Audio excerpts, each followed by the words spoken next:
proud ang mga parents. Yes! At mga teachers. Correct.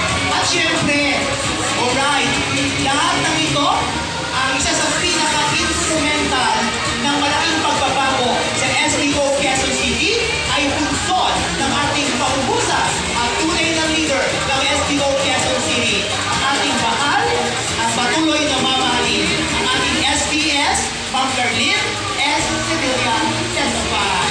Thank you, ma'am. Seryoso si ma'am.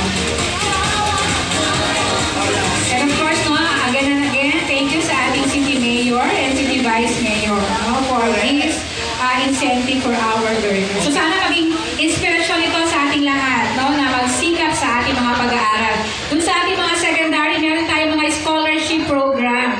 Nakapost naman yan sa Facebook page ng Quezon City Government ng ating Youth Development Office. Hindi lang pang academic, no, pwede rin yung economic, lahat. Binibigyan ng chance, no, ng ating city. Kumuha lang kayo na inyong Q Citizen ID. Correct. Okay. Now, muli po, congratulations to our second placer academic achievers. Okay. And now, Ayan, so ang mga nasa stage na po ay ang ating mga top academic achiever from the elementary level, achieving the highest honors from their respective schools.